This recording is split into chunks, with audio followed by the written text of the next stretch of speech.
ওয়াল্লাযীনা ইয়াবিতুনা লিরাব্বিহিম সুজদাা ওয়া কিয়ামা, অর্থাৎ যারা আল্লাহর খাঁটি বান্দা, ফরজ ওয়াজিবের হেফাজতের পরে তারা রাতে লম্বা সময় দাঁড়িয়ে, পৃথিবী যখন ঘুমিয়ে আছে আপনি দাঁড়িয়ে আপনার রবের সামনে দণ্ডায়মান হবেন, দাঁড়িয়ে লম্বা কিয়াম, লম্বা সেজদা, লম্বা রুকু করে আপনি আপনার রবকে স্মরণ করবেন, আল্লাহ নিজের আপনার কৃতকর্মের জন্য আল্লাহর কাছে ক্ষমা চাইবেন, এবং কি আপনার যা চাওয়ার আল্লাহ, পৃথিবী ঘুমিয়ে আছে আপনি একাই আল্লাহর কাছে চাইতে থাকেন।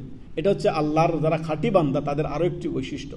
অর্থাৎ যদি আপনি চান যে আপনি মানুষের ভালোবাসা অর্জন করবেন, তখন সর্বপ্রথম আল্লাহ আপনাকে ভালোবাসেন যদি আপনি চান, তাহলে আপনি সর্বদাই ফরজ ওয়াজিবের হেফাজতের পাশাপাশি আপনি বেশি বেশি করে সুন্নত নফল মুস্তাহাব দিয়ে এগিয়ে যান, এবং কি যখন আল্লাহ আপনাকে ভালোবাসবে, আসমানওয়ালা যখন আপনাকে ভালোবাসবে, জমিনওয়ালাও আপনাকে অবশ্যই ভালোবাসবে। এই কথা সবসময় খেয়াল রাখেন। মানুষের ভালোবাসা যদি পেতে চান তাহলে আল্লাহর ভালোবাসা আগে অর্জন করুন। আল্লাহ যদি আপনাকে ভালোবাসে, দেখবেন মানুষের ভালোবাসা আল্লাহ মানুষের অন্তরে আপনার জন্য ভালোবাসা ঢেলে দিবেন। ইন্নাল্লাযীনা আমানু ওয়া আমিলুস সলিহাত, আল্লাহ তাআলা বলেন নিশ্চয় যারা সৎকর্ম করে, ঈমান আনে, সৎকর্ম করে, সাইয়াজআলু লাহুমুর রহমান উদ্দা, আল্লাহ তাআলা তাদের অন্তরে ভালোবাসা ঢেলে দেন। কি করেন? ঢেলে দেন।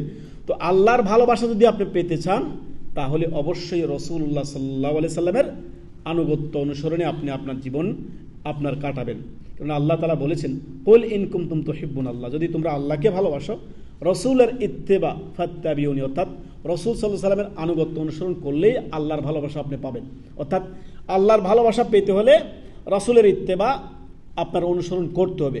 অর্থাৎ আল্লাহর ভালোবাসা যদি পেতে চান রাসূলের আদর্শের অনুসারী হয়ে যান। সহজ কথা, রাসূলের আদর্শের অনুসারী হয়ে যান, রাসূলের ইত্তেবা করুন, তখন আল্লাহ আপনাকে ভালোবাসবেন। যখন আল্লাহ আপনাকে ভালোবাসবেন, আল্লাহর বান্দাদের অন্তরে আপনার জন্য ভালোবাসা তৈরি করে দিবেন।